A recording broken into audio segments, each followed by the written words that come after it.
Ya, Saya kira saya langsung aja nggih. Pokoknya matur nuwun Pak Yosi nggih, nyuwun Direpoti mohon terus ya. sharingnya. Sharing ilmunya monggo Pak Yosi untuk bisa memberikan wawasan pengayaan materi kita nggih. Ini yang kita minta berarti kemarin figur dan viabilitas, yang satunya sertifikasi nggih Butet. ya. Butet yang matur Sertifikasi ke Pak yang Yosi kemarin nggih. J setelah Lebaran. Oh iya, ada dua, udah Tiga, Bu. ada, oh tiga tatap Ada muka. 3 kali tatap muka J.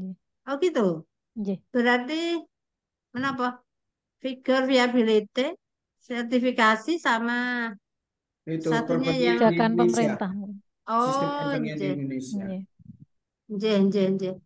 Monggo Pak Yosi, Baik, nyuwun mohon untuk memberikan sharing ilmunya ya, kemudian nanti juga mungkin ke prakteknya nanti saya tadi udah matur Budar, mohon J. berkenan untuk bisa menerima kami, mudah-mudahan nanti kesepakatan dengan mahasiswa jadi bisa berkunjung ke Tani Makmur gitu. Nggih. Tani Tani Murni. murni Bu. Tani Makmur aja Saya Pak. saya juga keliru-keliru terus. Nggih, monggo Pak Yosi, Paling saya paling enak aturkan nyebutnya tani tani makmur ya Bu ya, Tani rata-rata Makmur. gitu ya. Nggih. Baik, Nggih, monggo.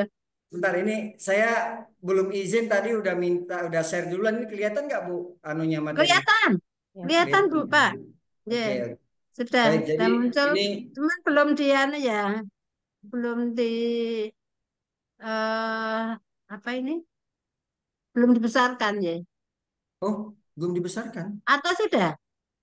Ini kalau di saya udah saya besarkan. Oh, oh, monggo.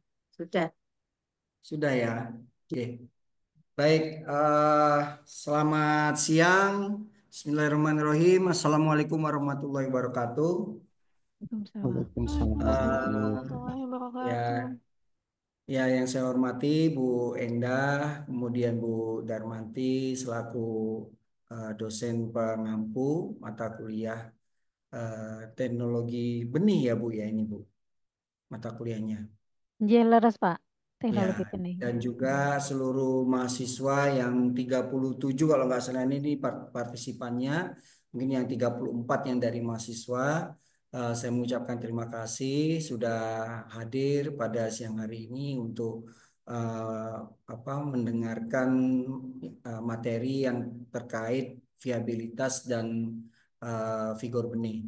Jadi sebenarnya ada satu orang lagi yang mau saya perkenalkan di siang hari ini, tapi mungkin nanti di penutup aja karena ini sudah keburu di share screen. Jadi nanti saya akan kenalkan di belakang. Jadi ini sebetulnya yang saya ajak siang hari ini adalah manajer QC di perusahaan saya di Tani Murni, namanya Mbak Riani. Jadi nanti Nggih. adik-adik bisa berkenalan langsung karena Mbak Riani ini ujung tombak dari eh, quality mutu untuk quality ataupun untuk mutu benih dari Tani Murni. Jadi kalau Nggih. Mbak Ya, Riani sugeng siang, Mbak. Mbak Aryani, sugeng siang. Baru menyapa karena udah tahu ya, tadi, nggih. Atur nuwun, nggih. baik, jadi saya masuk ke materi dulu ya Bu. Jadi siang hari ini seperti kesepakatan bahwa yang diminta materinya berkaitan dengan viabilitas dan vigor benih. Jadi sebetulnya kalau adik-adik nggak mau rancu dan lebih gampang ingatnya, itu kalau bicara vigor itu eh, yang harus diingat adalah kekuatan atau kekuatan tumbuh dari benih tersebut. Kemudian kalau bicara mengenai viabilitas itu berkaitan dengan kemampuan hidup. Jadi karena apa? Karena dalam definisi viabilitas itu kemampuan benih untuk berkecambah dan tumbuh menjadi tanaman yang sehat pada kondisi yang optimal.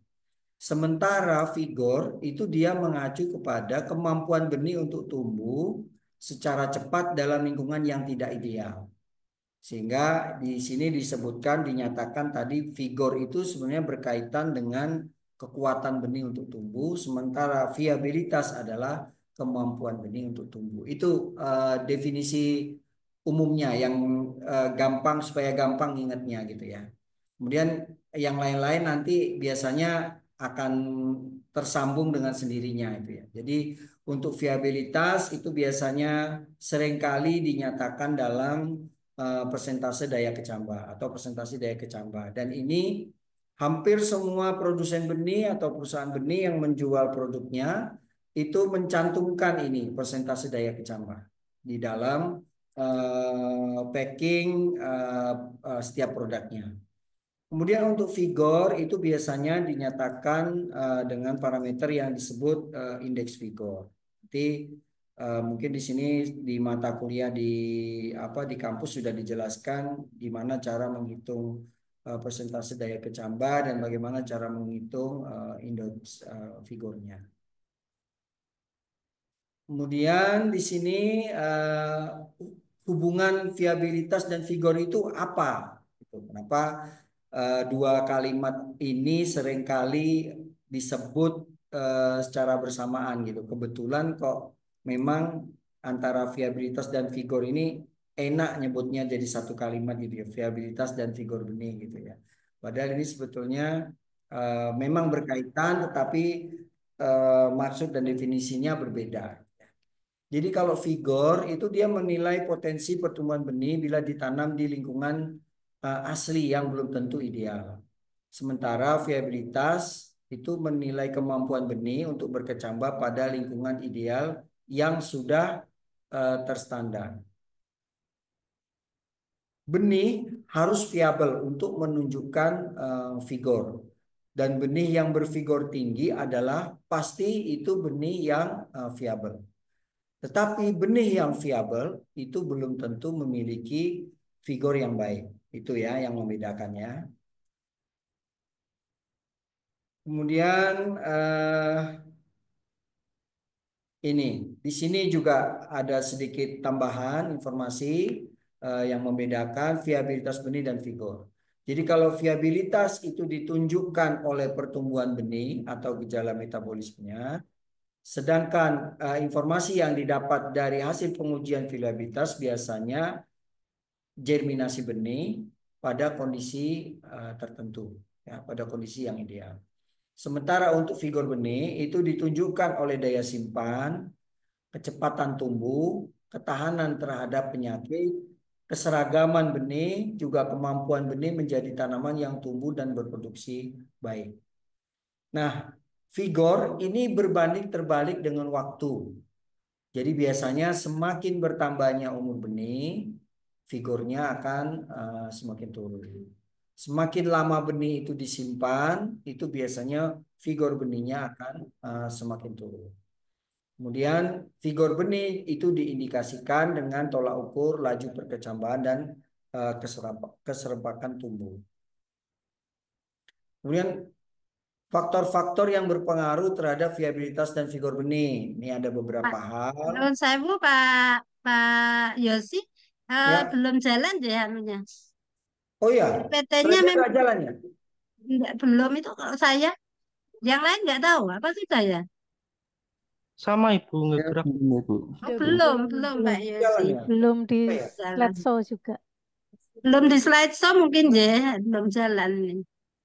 Masih di apa? Slide pertama. Topik aja Oh, ya. itu pertama Slide. ya, sebentar saya ulang lagi Iya, ya.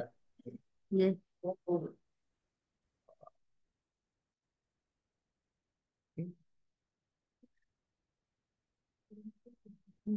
next slide. Oh, nggak bisa ya? Bentar. Atau balik aja. Kalau ini kelihatan Bu, Bu Endah. Sudah Sudah, Pak. berpindah ke Ya, slide sudah kedua. berbeda, sudah kelihatan Pak. Ini ada definisi ini sekarang. Sudah ya. Mungkin di slideshow aja. Ini saya next slide. Kalau gini berubah nggak? Belum. Belum Belum tuh. ya? Oh, Di slideshow dulu mungkin ya. berarti harus di slide show ya sebentar.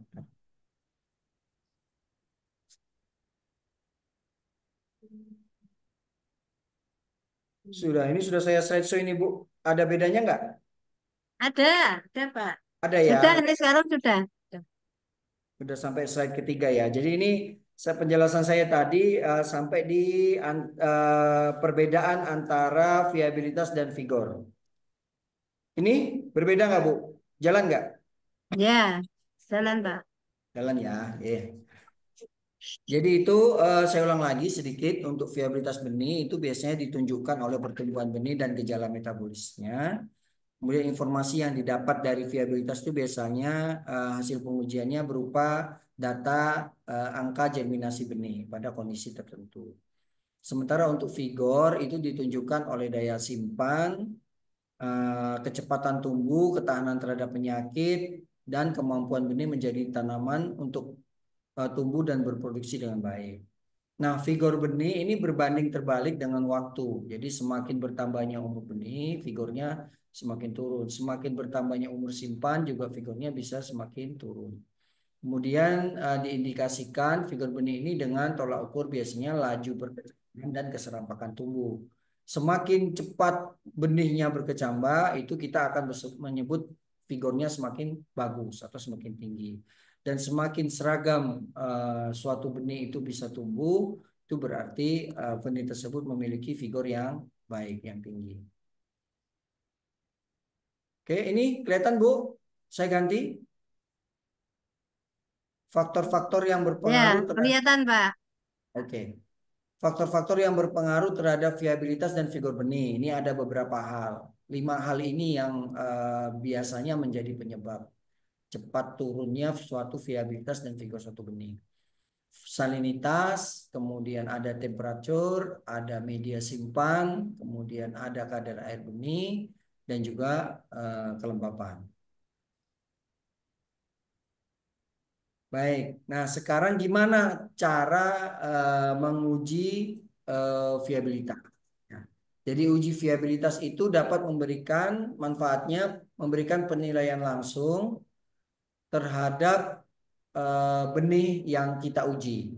Jadi nanti kita akan tahu apakah benih itu hidup dan mampu berkecambah.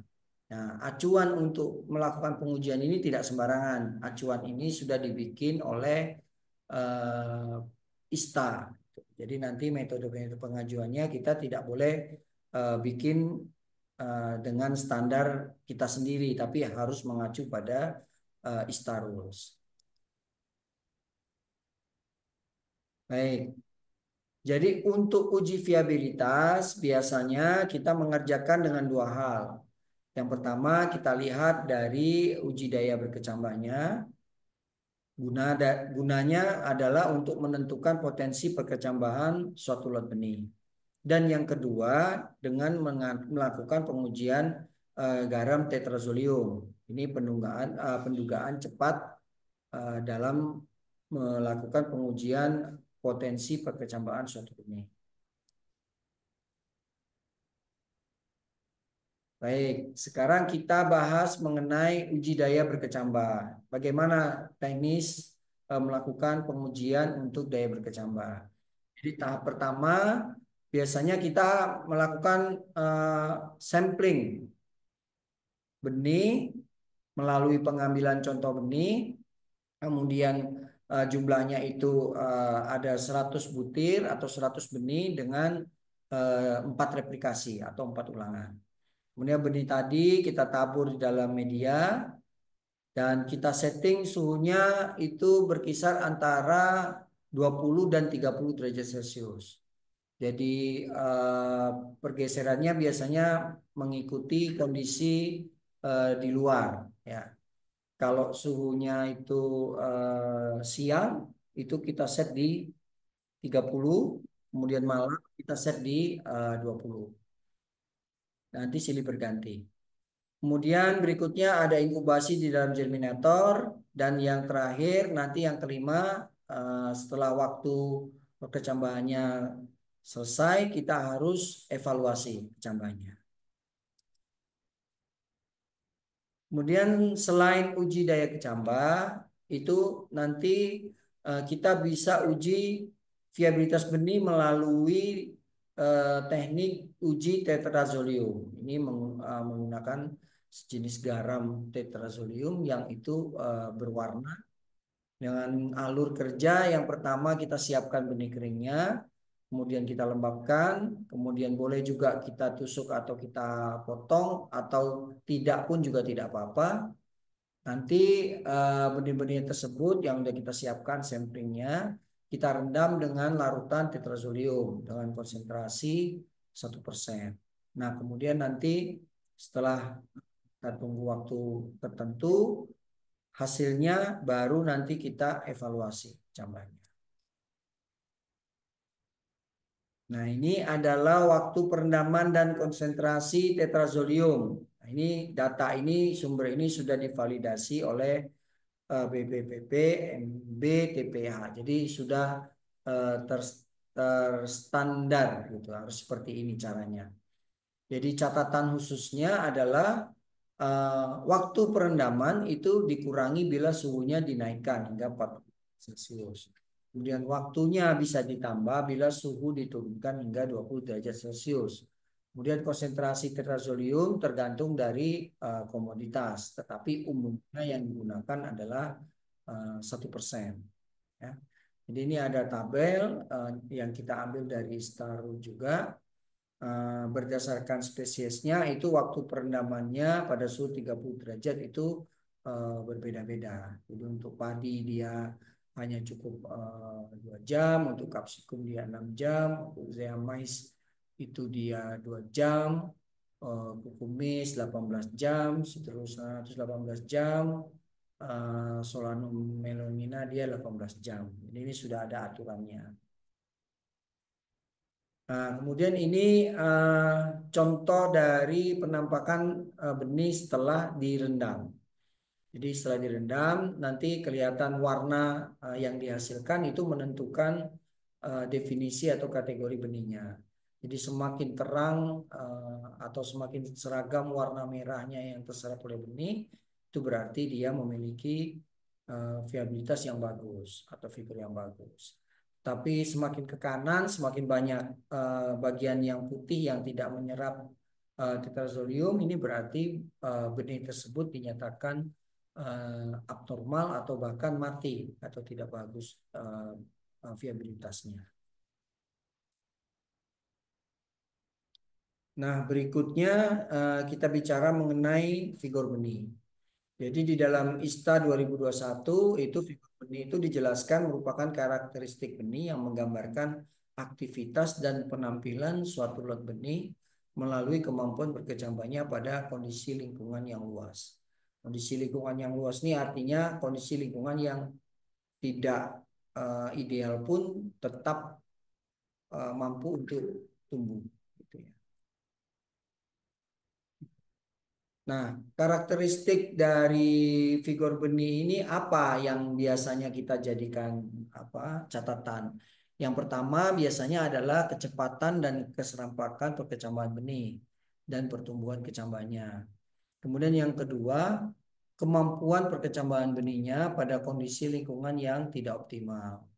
Kemudian yang terakhir, kemampuan benih untuk berkecambah setelah penyimpanan. Ya. Nah, kaitannya dengan mutu benih apa? Jadi tujuan pengujian figur benih itu untuk memberikan informasi tambahan dalam pengujian daya berkecambah dan mendapatkan informasi tentang nilai daya tumbuh pada kondisi lingkungan yang luas dan atau informasi tentang potensi penyimpanan suatu lot benih. Jadi ini kaitannya figur benih dengan mutu benih.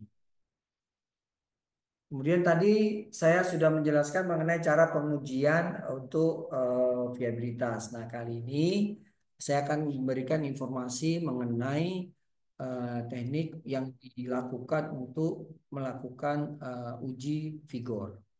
Yang pertama adalah electroconductivity atau AC, biasanya kita sebut pengujian konduktivitas. Kemudian yang kedua, accelerated aging atau pengujian pengusangan cepat. Kemudian yang ketiga ada control deterioration atau pengujian kemunduran terkendali.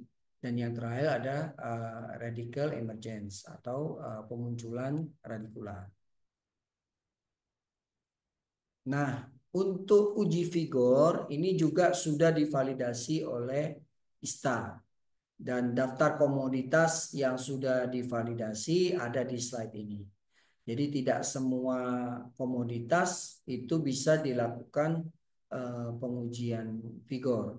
Kalau itu belum tervalidasi oleh ISTA berarti itu belum bisa dilakukan.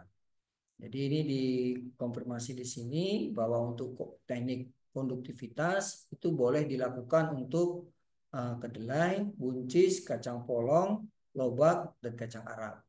Sementara untuk teknik pengusangan cepat itu bisa dilakukan hanya pada kedelai. Kemudian untuk kemunduran yang terkendali ini bisa dilakukan untuk sawi. Kemudian yang radical emergence ini yang paling sering dilakukan oleh teman-teman di perusahaan jagung itu menggunakan teknik ini. Jadi jagung, kubis-kubisan, lobak dan gandum ini dengan teknik radical emergence. Nah, uji konduktivitas. Apa sebetulnya uji konduktivitas? Uji konduktivitas seringkali kita sebut dengan uji daya hantar listrik. Jadi di sini pada benih itu salah satu prinsip pengujian vigornya adalah kita mengukur kemampuan membran sel benih itu untuk menahan elektrolit yang bocor dari jaringan tanamannya. Sehingga semakin banyak atau semakin rendah elektrolit yang bocor itu kita bisa sebut bahwa benih tersebut memiliki integritas yang baik. Itu artinya vigornya tinggi gitu ya. Jadi benih yang bervigor tinggi itu mempunyai integritas membran yang baik dan memiliki nilai daya hantar listrik yang rendah. Nah, beberapa keuntungan pengujian ini adalah dia lebih cepat, lebih mudah, dan murah biayanya. Dan yang kedua, untuk uji konduktivitas atau ESI. Ini bisa dilakukan untuk kedelai, buncis, kacang polong, dan kacang Arab, juga lobak. Kemudian di sini ada ketentuan. Kadar air benihnya ini yang untuk 4 crop di atas itu harus disesuaikan pada kadar air 10-14% sebelum diuji. Tapi khusus untuk lobak itu tidak diperlukan. Kemudian volume air harus ditambahkan sebanyak 250 mili. Kemudian yang lobak 40 mili. Suhunya itu 20 derajat Celcius. Dua-duanya sama. Waktu perendamannya yang kedelai, buncis, kacang polong, dan kacang Arab itu 24 jam. Sementara lobak itu 17 jam.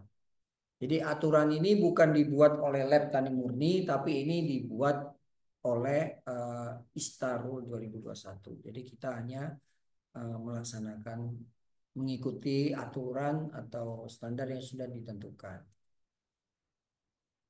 Baik, tadi saya jelaskan mengenai accelerated aging atau pengusahaan cepat. Ini teknik ini memerlukan perlakuan dengan suhu tinggi dan kelembapan tinggi ya selama waktu yang sudah ditentukan sebagai standar dengan kadar air 10-14%. Kondisi suhu dan kelembapan yang tinggi ini menggambarkan kondisi simpan yang suboptimum sehingga benih kita harapkan akan mengalami penurunan viabilitas secara cepat. Nah, benih-benih yang mengalami penurunan viabilitas secara cepat ini tadi dengan dua perlakuan ini apabila masih mampu menunjukkan angka persentase kecambah yang normal atau persentase kecambah yang tinggi, maka kita sebut benih tersebut memiliki daya vigor yang bagus atau yang tinggi. Nah, ini teknik yang berikutnya, yang ketiga, kemunduran terkendali atau control deterioration. Di sini kita bermain dengan selain suhu tinggi, kita bermain dengan kadar air yang tinggi. Jadi di sini kita kemas benih di dalam wadah yang kedap air dengan persen kadar air 20%. Gitu. Nah, nanti diberlakukan di dalam suhu tinggi di dalam water bath pada suhu 45 plus minus setengah derajat Celcius selama 24 menit plus minus 15 menit kurang lebih. Gitu. Hah? Nah, itu salah ya. 24 jam kurang lebihnya ya. 24 jam maksudnya. Kemudian benih dikeluarkan dari water bath dan didinginkan dalam air mengalir selama 5 menit. Kemudian pengujian benih dilakukan dalam waktu kurang dari 30 menit sejak keluar dari water bath.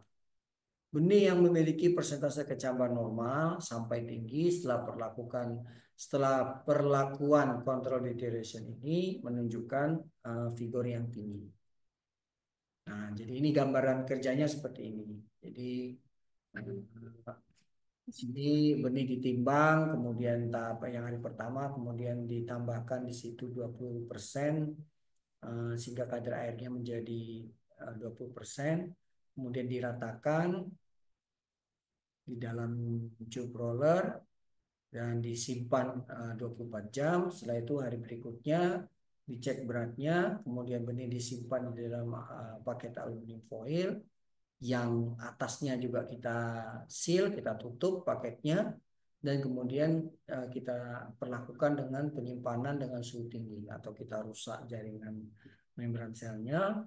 Kemudian setelah itu kita uji germinasinya. Jadi benih-benih yang masih mampu tumbuh dalam kondisi seperti ini tadi, itu kita anggap benih tersebut memiliki vigor yang baik. Nah, ini yang terakhir, cara pengujiannya adalah radical emergence.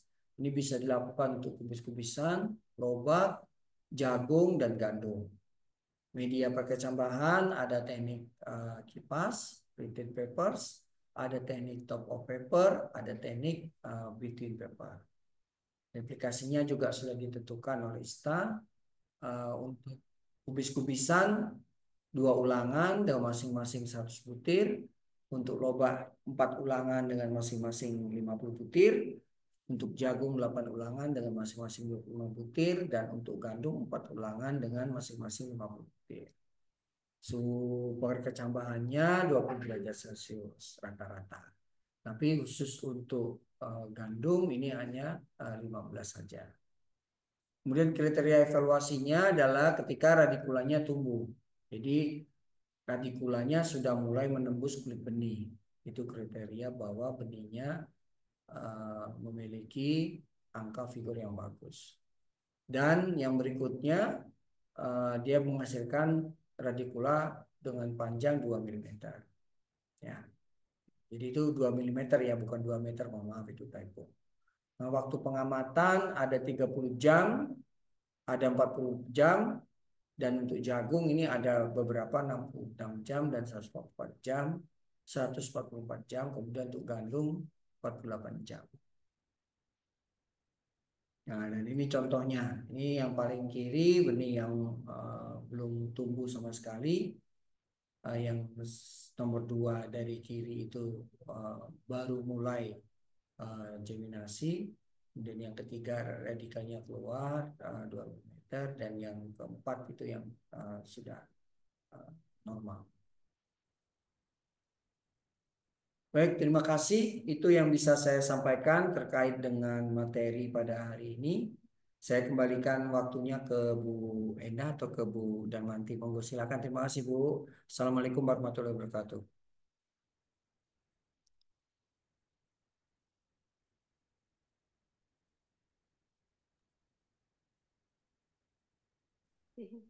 pindah tadi mungkin pindah.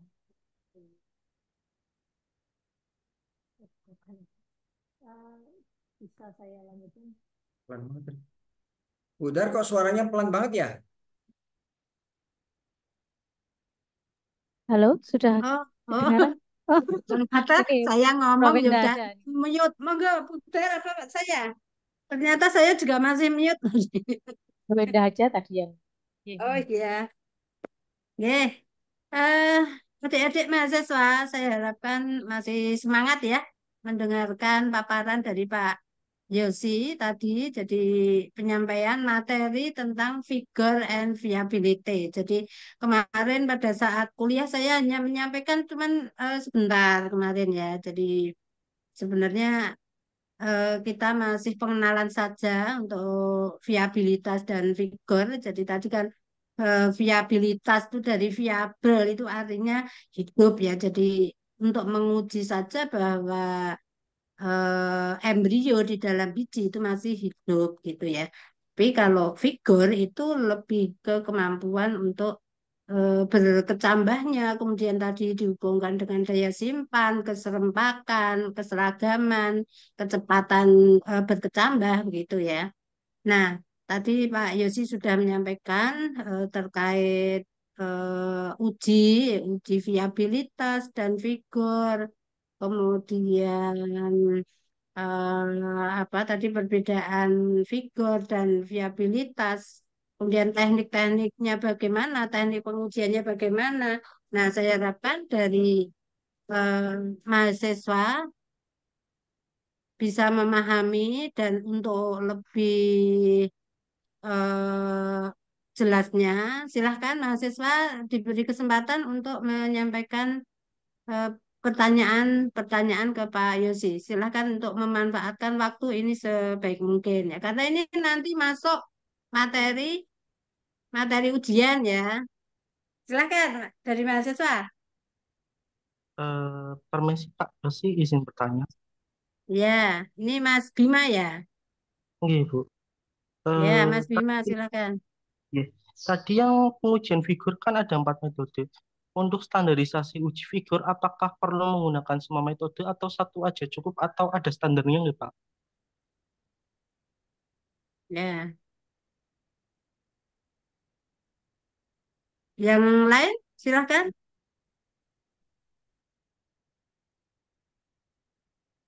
Mas Ferli, Baik Ibu, terima kasih atau atas. bisa menulis di chat ya mungkin ya.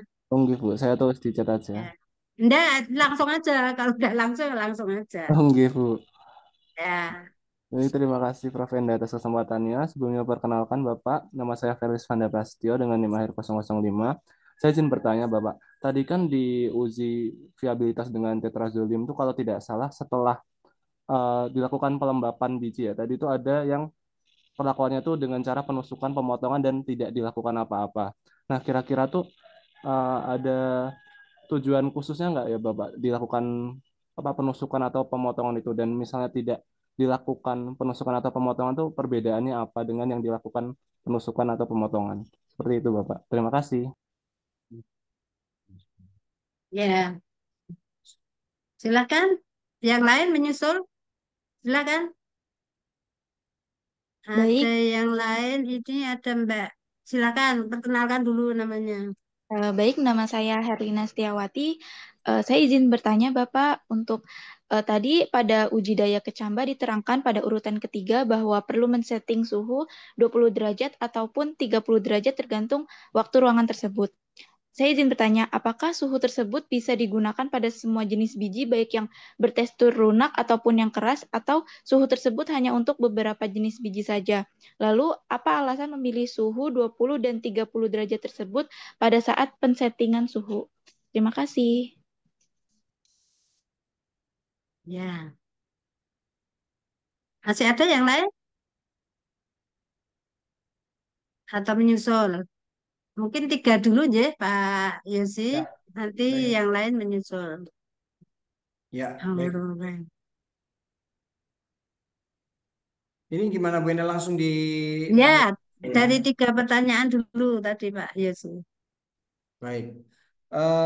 Bu Enda, ini nanti saya akan jawab, tapi nanti kan seperti saya janjikan tadi, saya di sini bawa manajer QC saya, nanti biar lebih lengkap. Kalau ada tambahan, nanti saya akan serahkan ke Mbak Riani untuk membantu menambahkan jawaban saya gitu ya. Karena Oke, kalau ya.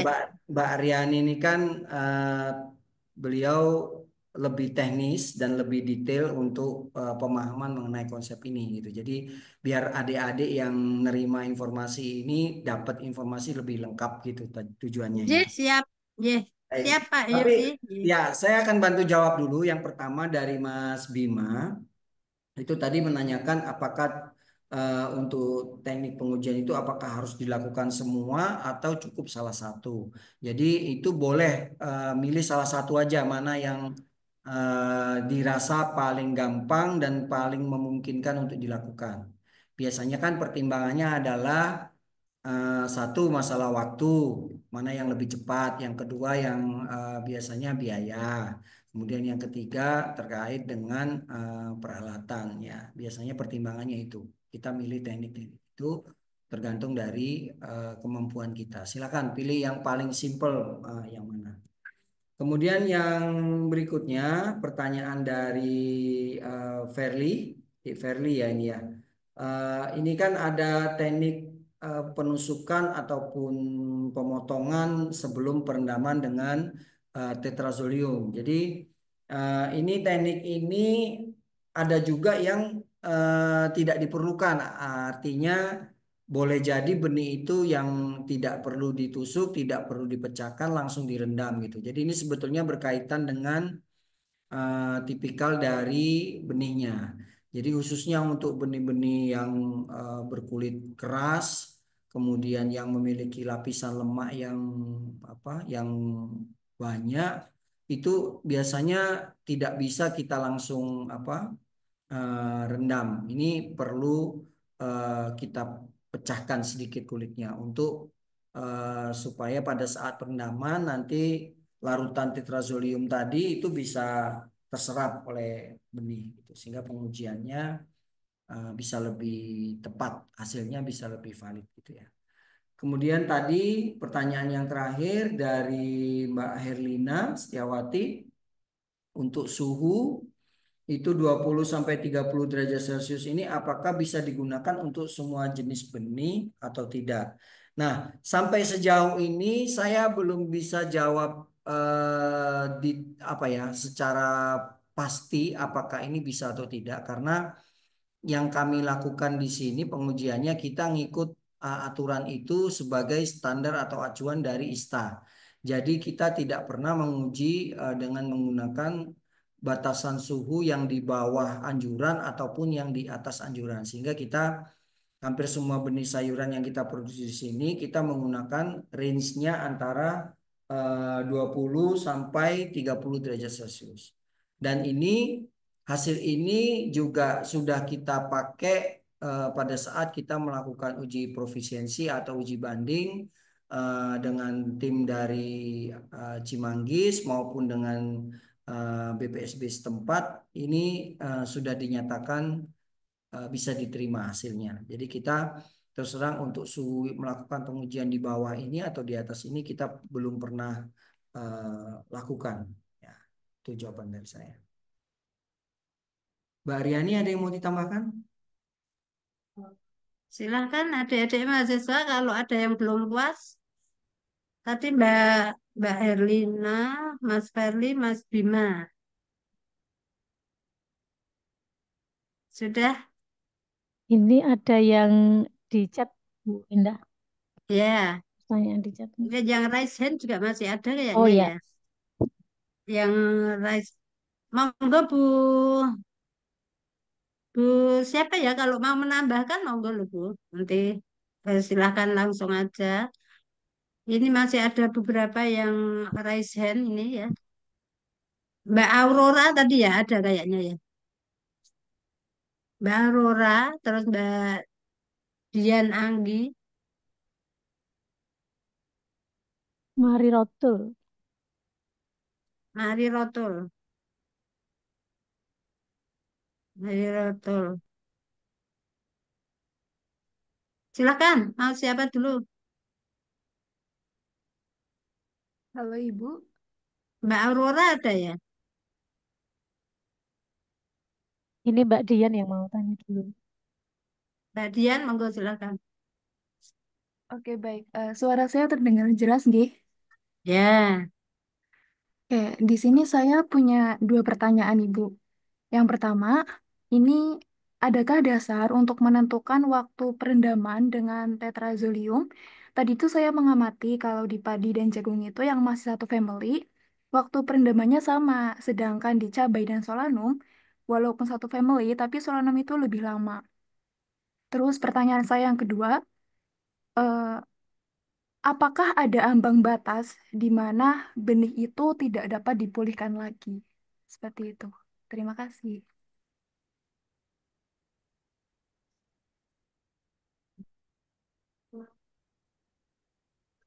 Kemudian yang selanjutnya Mbak Mari Rotul ya, silahkan. Baik, Ibu.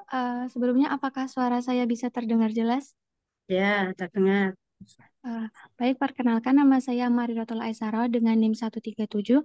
Izin bertanya, kalau misalkan pada benih dengan dari hasil rekayasa genetika atau GMO itu, apakah ada terjadi pola penurunan figur yang berbeda dibandingkan dengan benih yang varietas lokal?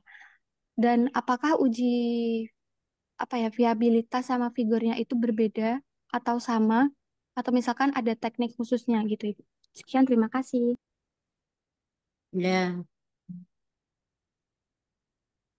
Pertanyaan yang berikutnya kedua siapa apa Bu ya? tadi Bu? Mohon maaf, Mbak Mari Rotul tadi yang kedua apa? Yang kedua, silakan Mbak Mari Pola Rotul diperjelas penurunan lagi figur untuk benih apakah GMO. Izin saya mengulangi ya Ibu. Kalau Ya. ya misalkan pada benih hasil rekayasa genetika itu, apakah ada pola penurunan figur atau viabilitas, sehingga daripada varietas yang lokal. Terus, apakah ada uji khususnya selain antara uji viabilitas figur itu gitu, Ibu? uji khusus untuk biji regen ini ya. Iya, Ibu. Nah, ya, ada yang lain? Aurora,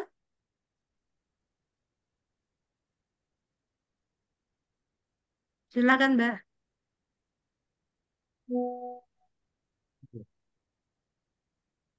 Mbak Aurora, adakah? Ini Raisen ini. Aurora Yasmin.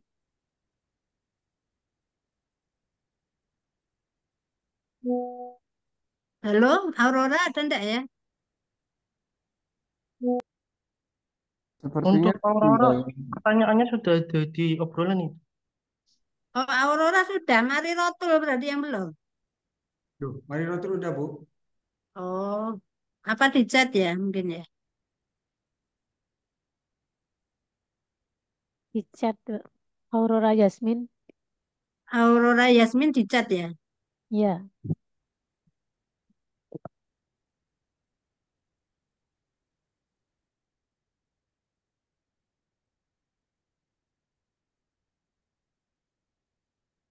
Monggo Pak.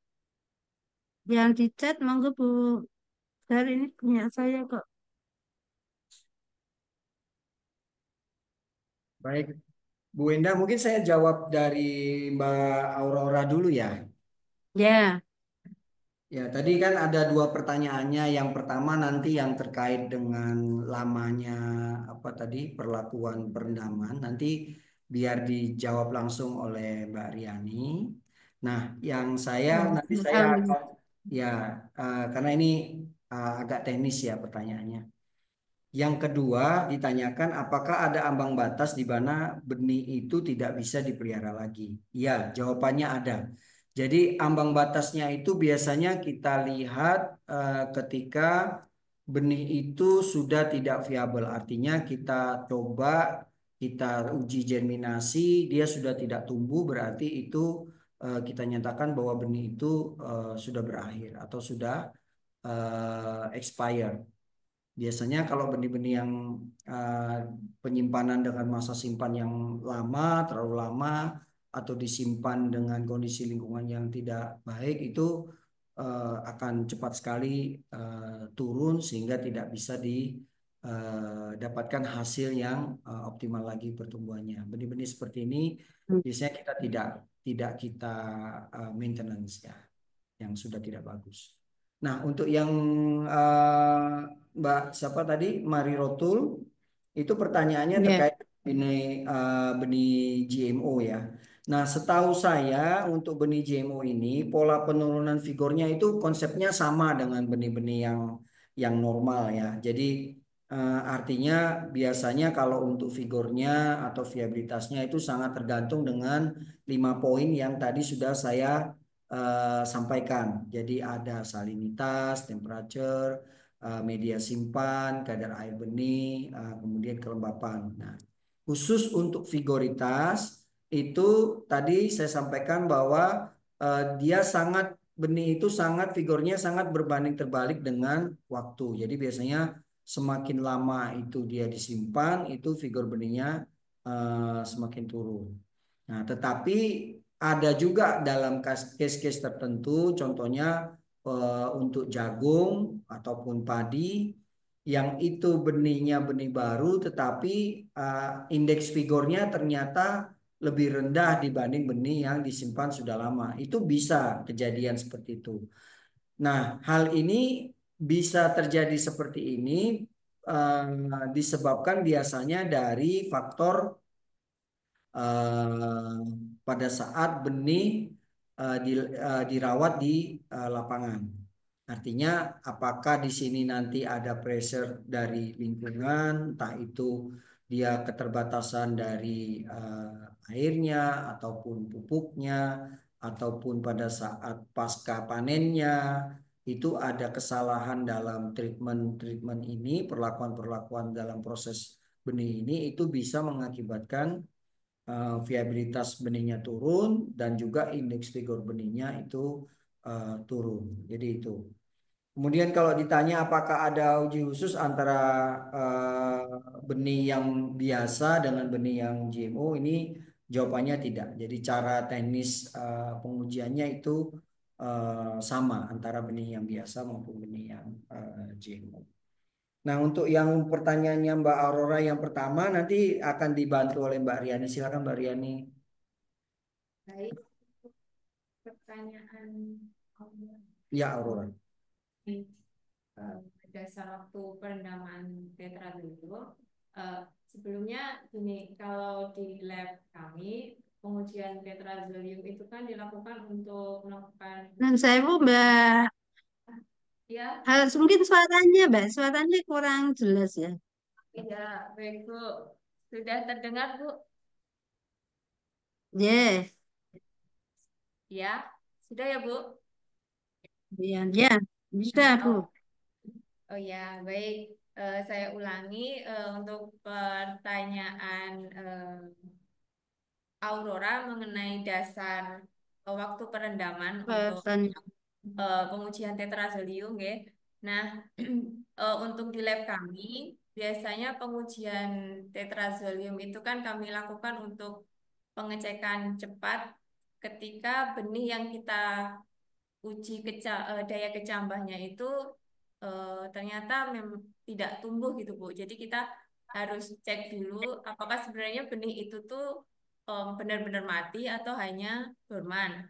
Jadi kita nanti untuk pengecekan cepat menggunakan tetrazolium. Nah, eh, metodenya kan dengan pewarnaan. Nah, di sini eh, yang disampaikan Pak Yosi tadi ada beberapa tabel waktu ya. Jadi kalau dari ISTA sebenarnya sudah ada ketentuannya.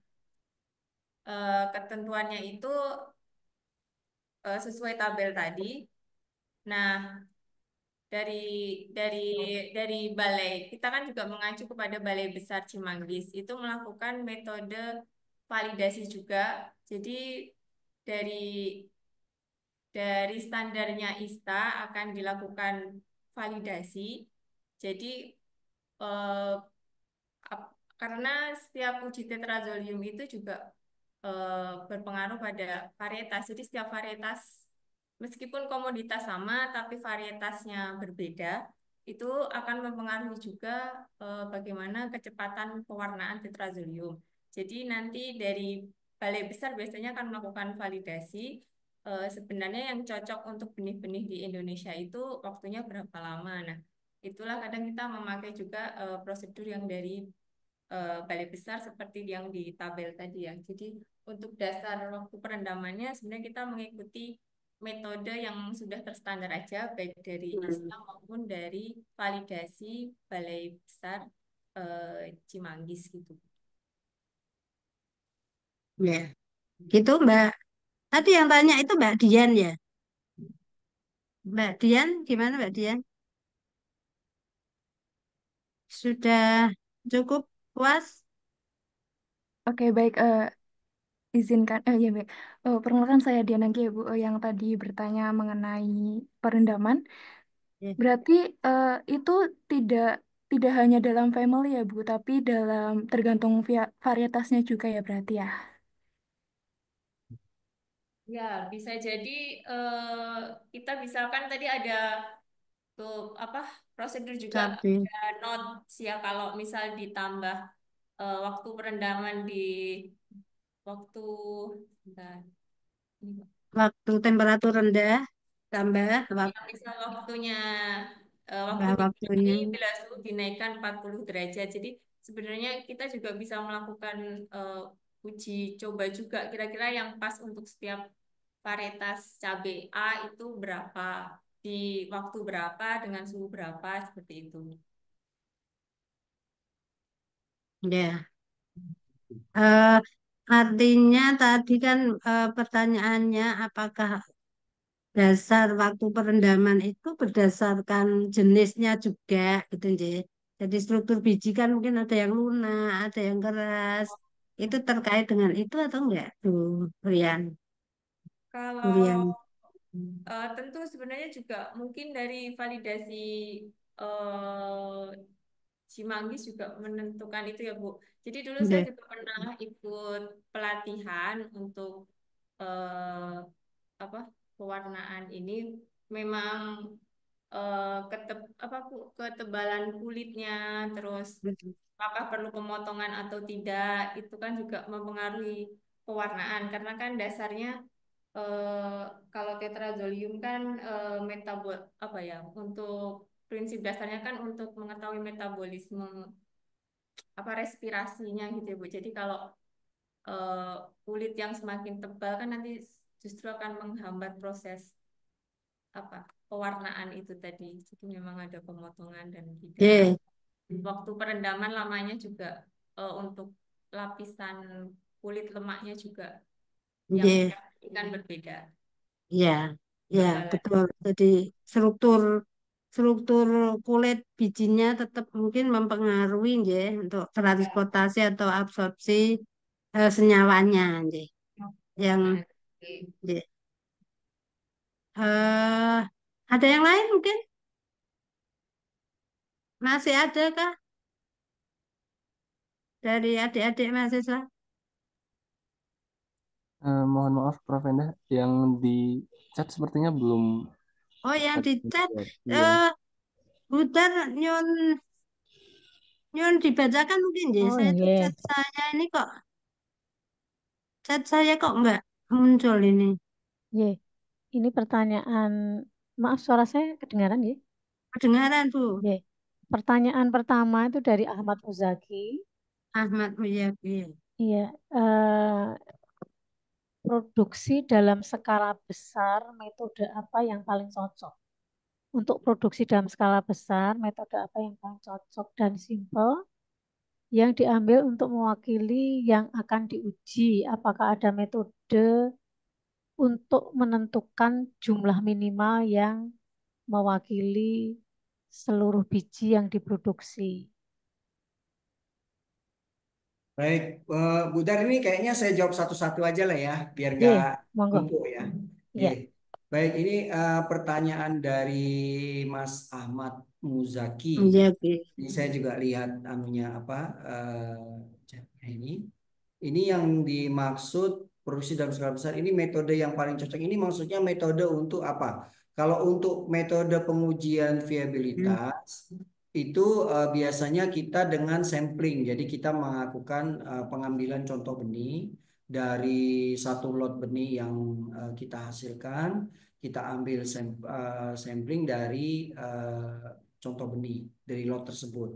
Kemudian kita uji germinasinya seperti prosedur tadi yang saya sampaikan di slide tadi. Jadi ada 4 kali 100, jadi 4 itu replikasinya, 100 itu adalah jumlah seed yang Jumlahnya. jadi nanti dari situ kita hitung persentase daya kecambahnya itu. Kemudian kalau untuk vigoritas itu terus terang karena di kalau untuk di vigoritas itu yang paling cepat itu metode RE. Ya, yang radikula tadi, yang perhitungan panjang itu paling cepat karena itu kita tidak perlu istilahnya tidak perlu ngulang ya, yang ini yang saya sampaikan ini. Artinya bisa bersamaan pengujiannya dengan pengujian daya kecambah. Tuh. Mas Ahmad Muzaki, ada lagi yang mau ditanyakan? Kalau untuk jumlahnya Pak itu minimal berapa untuk mewakili dari semua 100. produksi itu? Oh, jumlah CB 150 gram. Kalau untuk jumlahnya itu tergantung dari komoditas yang diambil, dari crop yang diambil. Jadi biasanya untuk benih yang berukuran besar itu jumlahnya juga agak lebih banyak, antara berapa nih, 150 gram.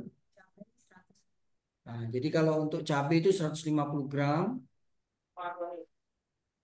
Untuk surat melon juga 150 gram. Jadi itu jumlah contoh itunya, samplingnya itu juga sudah diatur oleh pemerintah standarnya, gitu. Sudah ada listnya nanti. Oke, baik. Ya, baik, oke.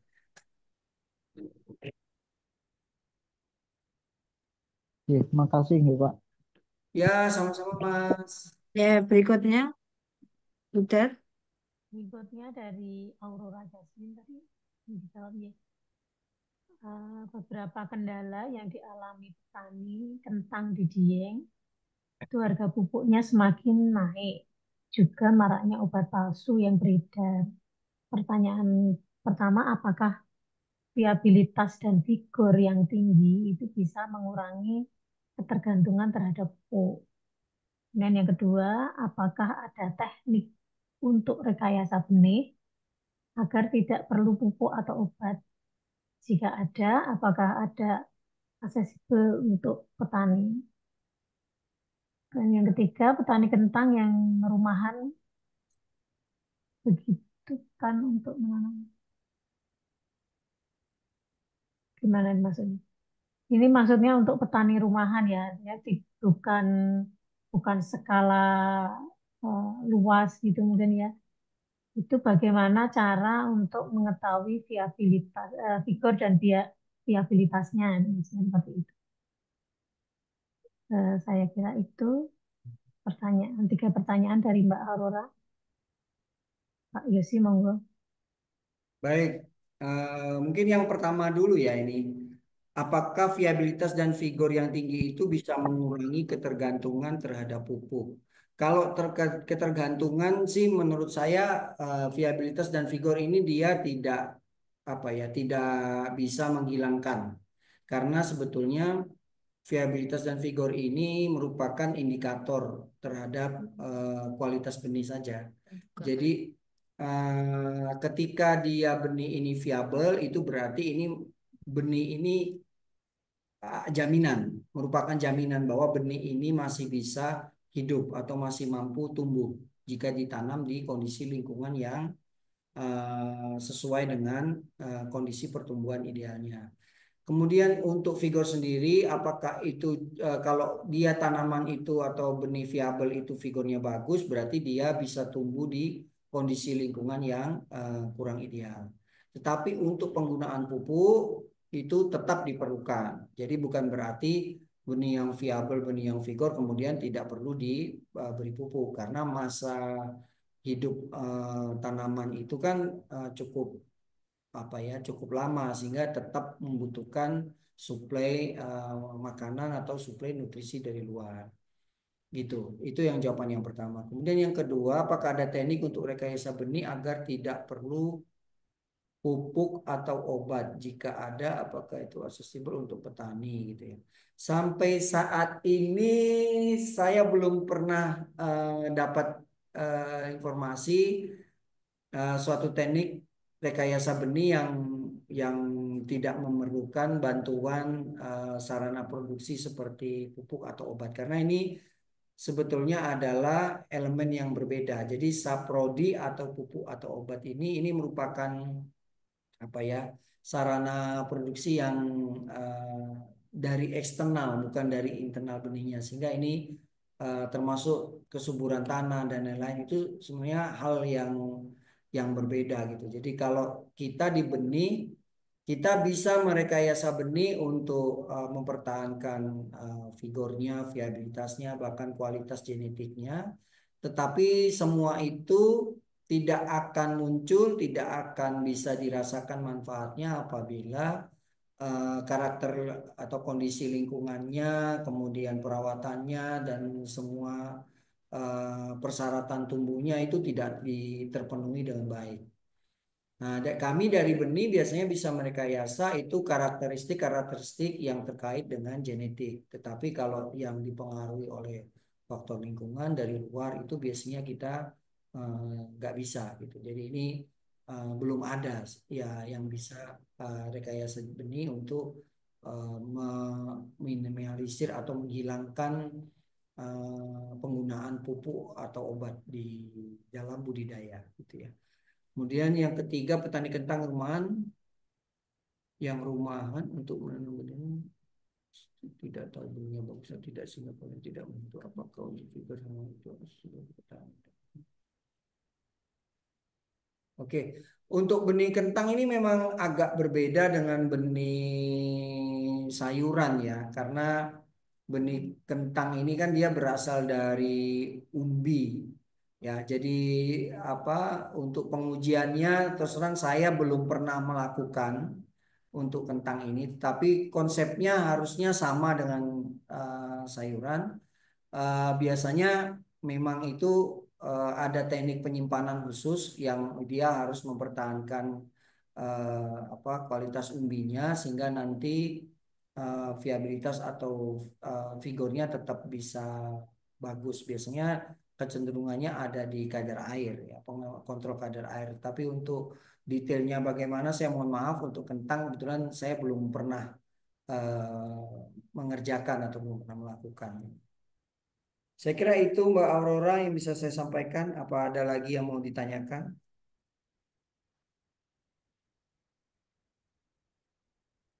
Oke, cukup Bapak, terima kasih.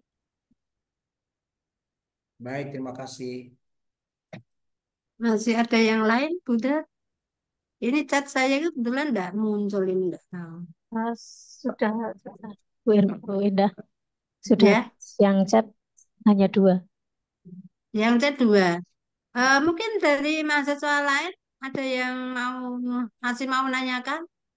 Kami persilakan. Permisi Ibu, izin bertanya lagi. Oh iya, Mas Bima ya.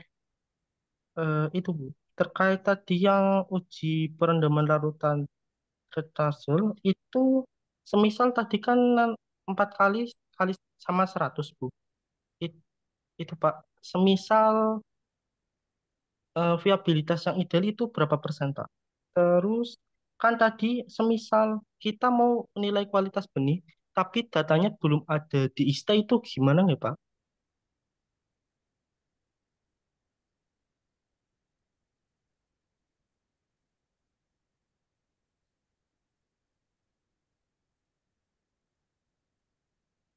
Ya, untuk benih-benih yang belum ada aturannya di ISTA ya.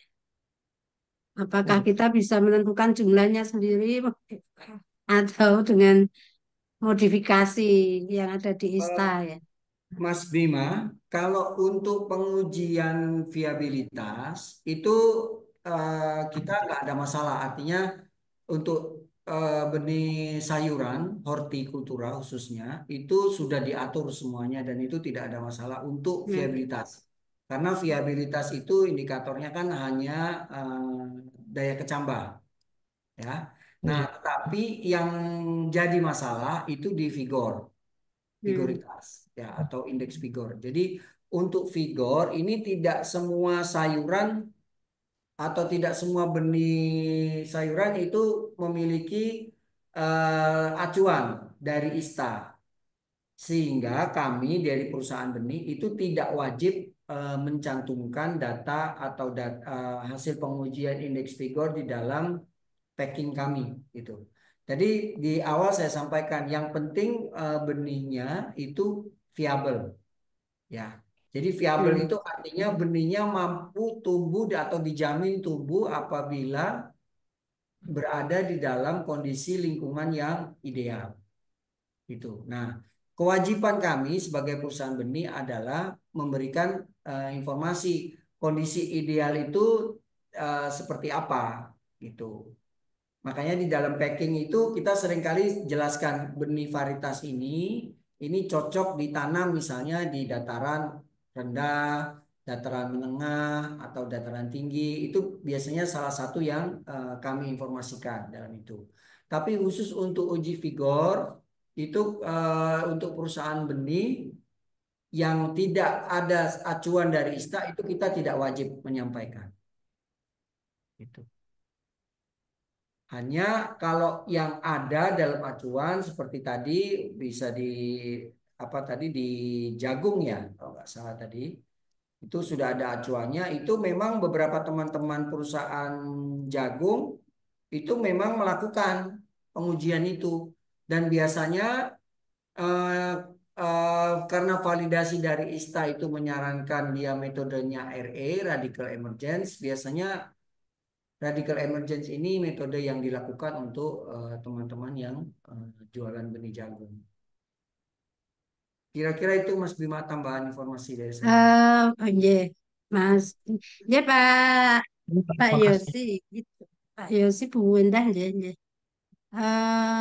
Kalau untuk benih-benih yang tersertifikasi itu kan eh, harus mencantumkan ya Pak, mencantumkan beberapa poin ya, misalnya ada kemurnian, kemudian juga ada persentase perkecambahan sih. Itu ada persen perkecambahan.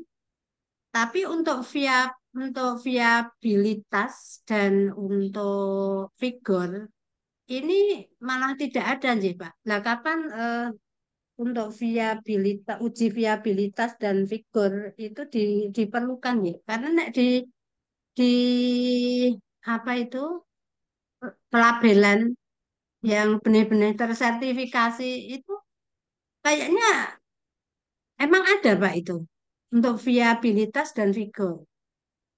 Ya. Kalau Kalau tidak salah untuk hanya persen gitu ya, persen perkecambahan berapa gitu. iya betul Bu. Jadi Oke.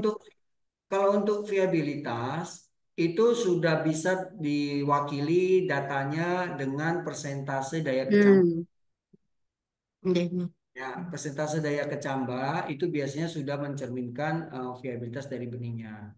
Tapi kalau Ya. untuk vigor itu biasanya bermanfaat hanya untuk di internal di kami. Maksudnya menentukan benih mana yang sebaiknya kita jual lebih dulu, mana yang nanti kita jual belakangan gitu. Karena Oh, ya, jadi. karena di sini kan biasanya lot benihnya itu di gudang itu numpuk banyak sekali. Jadi yang tahun kemarin mungkin belum habis, sudah kedatangan lagi benih yang baru.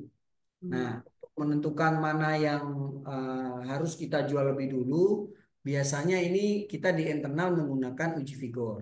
Karena belum tentu benih yang masuk belakangan itu memiliki vigor yang Hmm. tinggi gitu sehingga kita biasanya habiskan dulu benih-benih yang vigornya sudah mulai mepet ambang batas, ini kita habiskan dulu. Yang penting persyaratan uji germinasinya dia memang lulus. Oh. Itu. J, Itu, J, Bu. artinya bahwa figur, tingkat figur itu bisa ditingkatkan ya Pak. Figur itu bisa ditingkatkan seiring dengan lamanya waktu penyimpanan gitu ya. Mungkin ada perlakuan-perlakuan yang bisa meningkatkan figur gitu Pak. Enggak, Bu. Figur Oh itu enggak. kalau ditingkatkan itu tidak, tapi dipertahankan mungkin iya. Oh gitu nih. Ya, Hmm. tadi kan ada 5 faktor yang berpengaruh. Ada salinitas, ada temperature, ada kadar air, kemudian apalagi tadi 2 lagi di atas tadi yang saya jelaskan. Nah, yang biasanya kami lakukan di sini adalah memperhatikan mengenai metode penyimpanan benihnya. Hmm. Ya, jadi biasanya sebelum benih disimpan, itu kita harus pastikan dulu bahwa kadar air benihnya itu tidak tinggi, tidak terlalu tinggi. Kemudian yang berikutnya tempat penyimpanan itu temperaturnya harus rendah. Kemudian yang Hmm. berikutnya media simpannya kita harus pilihkan media yang kedap air, artinya dia tidak menyerap air, gitu. Jadi Iya. dengan teknik penyimpanan yang baik itu benih-benih tertentu kita bisa simpan dengan jangka waktu yang panjang. Hmm. Tapi Ya, bukan berarti meningkatkan figurnya gitu ya. Ya, kalau vigor kita untuk meningkatkan agak sulit, tapi kalau mempertahankan atau memperpanjang itu bisa.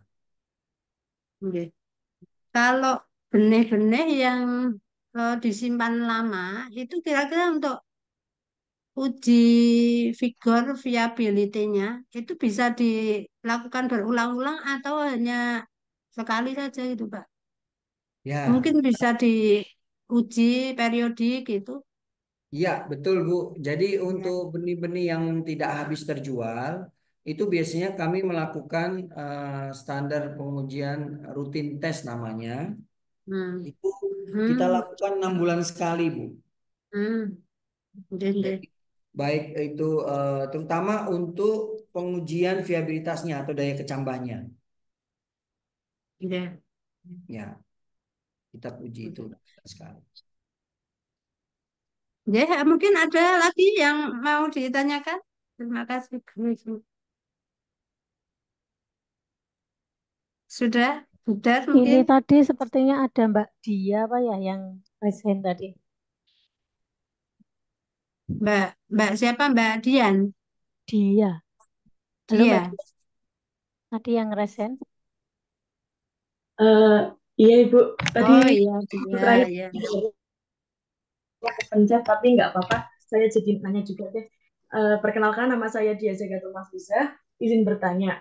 Tapi sebenarnya tadi sudah ada sempat ditanyakan sama Bu Prof. Enda juga.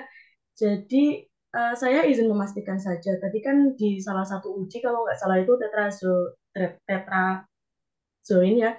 Nah itu kan biji yang digunakan itu biji yang kering kalau nggak salah yang kering nanti dilembabkan gitu.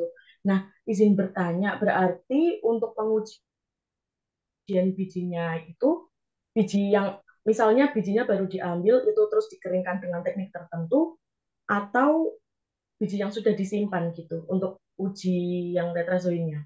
Gitu. Terima kasih. Langsung saya jawab ya. Eh, jadi untuk uji tetrazolium itu sebenarnya ada 2 cara. Yang pertama bisa dari benih yang kering yang masih dari contoh kirim yang diambil sampelnya. Jadi dia masih kering dan kita perlu untuk melembabkannya terlebih dahulu. Yang kedua itu bisa dari benih yang sudah kita uji daya kecambah. Jadi sudah kita apa ya? Sudah kita kecambahin. Jadi sudah di media, sudah basah, tapi ternyata dia tidak mau berkecambah karena mungkin diduga dorman. Hmm. Nah, itu kan sudah basah. Jadi tidak perlu kita basahi lagi. Kita tinggal nanti perlu pemotongan atau tidak, perlu menghilangkan kulitnya atau tidak, seperti itu. Mungkin itu. Ya, gitu Mbak Dia. Baik Ibu, terima kasih. Oke. Eh, masih ada mungkin? Mungkin dari saya mungkin ya. Jadi tadi ada 4 metode uji figur tadi ya. Jadi ada acceleration aging, kemudian ada apa lagi tadi ya, control deterioration itu kan tadi dikatakan kalau setelah diperlakukan dengan kondisi tertentu itu vigornya tinggi, berarti apa itu, kalau perkecambahannya tinggi berarti vigornya tinggi. Nah, standar tinggi, standar dikatakan vigor tinggi itu kira-kira untuk persen perkecambahan berapa sih? Persen perkecambahannya. Baik, Bu. Untuk setiap uji vigor setelah diperlakukan dengan metode-metode tadi, kan kemudian dilakukan uji germinasi di kecambahin Yeah. biasa.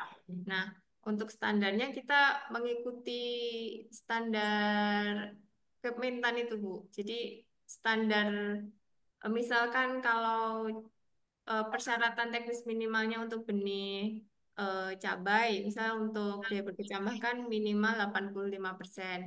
Jadi kalau masih bisa memenuhi itu, berarti kita anggap vigornya bagus gitu. 85% deh. Ya, Itu untuk kalau semua biji ya. cabai itu ada di Oh, cabai. Kementan 642, Bu. PTM Hmm. jadi Sudah ada aturannya ya. ya, Bu, kalau untuk tinggi rendahnya kan eh, kita mengikuti aturan ya, Bu, Oh, iya. standarnya. Ya. Jadi Oke.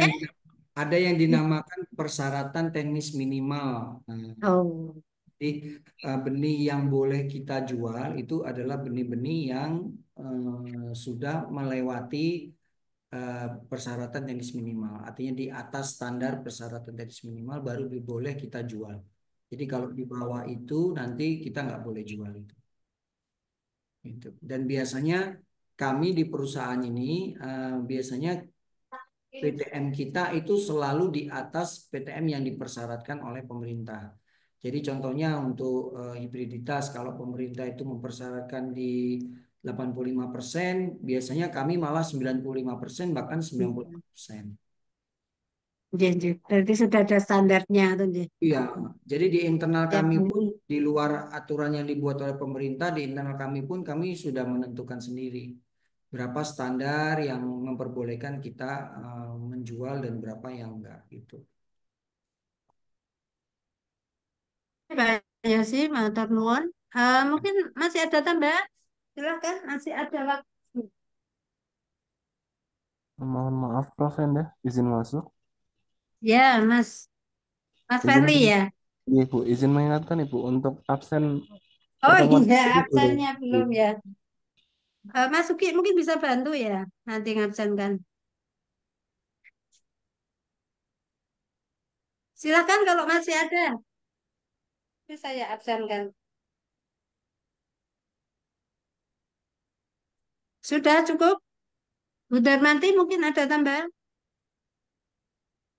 Eh, saya kira dari saya sudah tidak ada, Bu. Tadi sudah cukup lengkap. Nah, ini Oke. dari apa namanya? Dari teori-teori ini mungkin nanti akan lebih jelas lagi ketika kita bisa berkunjung langsung ke sana melihat apa yang dikerjakan di sana. Saya kira seperti itu. Ya, Angkatan ya. ya.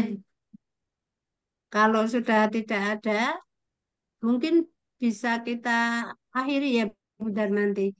Ya. Sekali lagi, Pak Yosi, kelihatannya anak-anak sudah cukup puas di sini dan saya kira tadi materinya sudah cukup lengkap. Kita sudah mendapatkan banyak teori ya, juga teknis bagaimana kita mengujinya. Jadi tentang viabilitas dan vigor. Kita sudah tahu membedakan ya viabel sama vigor. Viabel itu lebih menguji daya hidup dari embrionya, atau ya Pak, ya.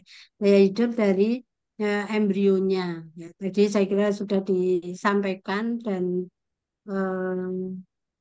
bagaimana kita mengujinya, termasuk juga parameter-parameter yang digunakan untuk mengevaluasi tentang tingkat vigor dan viability-nya. Ya, jadi saya kira nanti untuk prakteknya kita bisa langsung ke lapangan. Mohon izin nanti Pak Yosi kita akan berkabar lagi ketika kita ingin mengunjungi tani, tani apa tadi? Murni.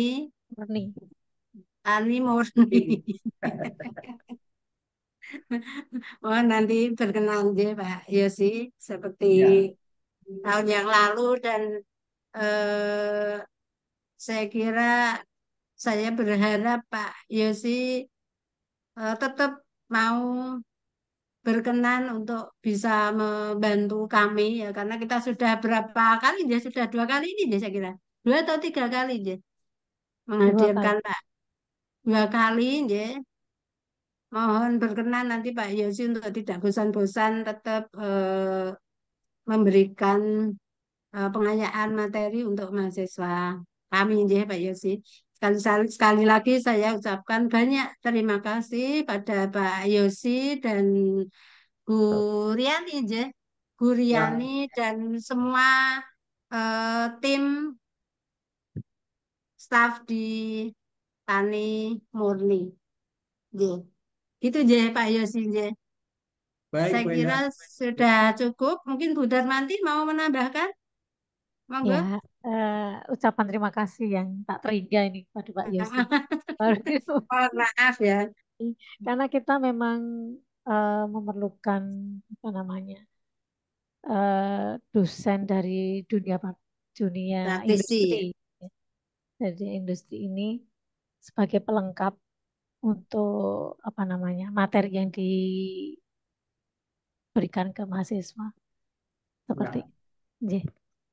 Dan ini eh, mendukung untuk ini Pak Yosi, mendukung untuk kemarin kita sudah terakreditasi unggul oh, Ya. yang sebelumnya terakreditasi internasional. Ya, salah satunya ini ada dosen dari dunia industri. bisa. Terima kasih. Selamat ya Bu. Iya, terima kasih. Ini Terima kasih, Pak. ber- berkat kontribusi bantuan Pak Yosi dan Tani Murni, nggih. Ya, Karena ya. memang itu punya nilai tersendiri, nggih, Pak, untuk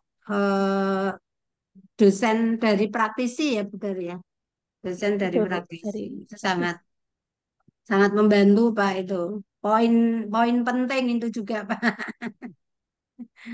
Terima Baik. kasih dan Pak Yosi mohon maaf apabila ada kesalahan, kemudian selalu merepotkan Pak Yosi, ya mohon maaf yang sebesar-besarnya. Mudah-mudahan eh, apa apa yang sudah disampaikan Pak Yosi itu mendapatkan pahala dari Allah ya Pak Yosi ya sebagai amal soleh lah. Ya, matur nuwun.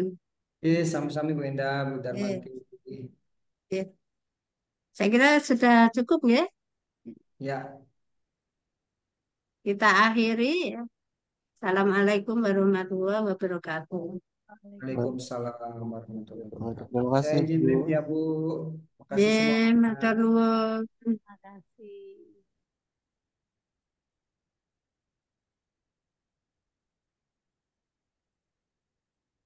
Bu, Ya, dalam Bu Indah. Halo? belum, nanti aja. Oh, Nanti aja. J. Ini yang tadi apa namanya keaktifan sudah saya catat Bu Indah, masuk ya Yes. ini apa namanya partisipan yang hadir sudah saya foto. Nanti kalau memang terlambat absen bisa berdasar itu minta Ya, ini Sedikit. saya ya belum sempat ngabsen ini. Iya, Coba, waktunya masih ada ya? masih ada, masih 10 menit, Bu. Ya, ini adakah yang tidak hadir ya?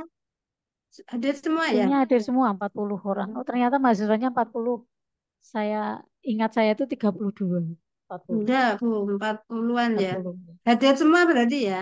Hadir semua tadi Tak set sampai hadir semua. Terima kasih ya adik-adik ya atas kehadirannya ya sudah hadir dan sudah cukup aktif tadi ya. meskipun Banyak ngantuk-ngantuk ya Bu mahasiswa. Enda ya. Ngantuk Nah, ini ngantuk. jam-jam ngantuk ini puasa basah. Semangat apa namanya pertanyaan-pertanyaannya juga Ya, bobot gitu ya. Terima kasih. ya, Jadi kita keluar itu tidak ya, tidak oh kok gini ya.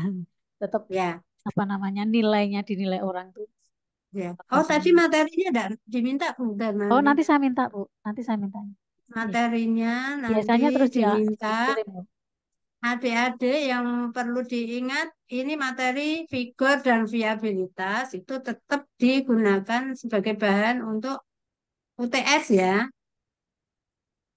Kemarin Bu Indah juga sudah nge-share materinya toh, Mas Ferli? Sudah, Ibu. Ya, itu nanti juga sebagai bahan untuk UTS, materi UTS. Ada yang mau ditanyakan dari adik-adik mahasiswa? Sudah? Ini kata Mas Sugi karena jam segini puasa jadi viabilitasnya pada turun. Gimana Bu? Ini Mas Sugi komentar karena ini puasa jam segini jadi viabilitasnya pada turun ngantuk. Enggak, semangat ya. Semangat, ya. Semangat. Ibu izin bertanya, Ibu. Ya, Untuk UTS-nya nanti dilakukannya secara online atau menggunakan ini ya, Bu, kertas ya, Bu? online. Oh, nggih, Bu. Insya Allah online. Jadi hari pertama kayaknya. Hari pertama ya? Hari kedua kalau tidak salah. Hari pertama Oh, hari sepertinya. pertama Selasa ya.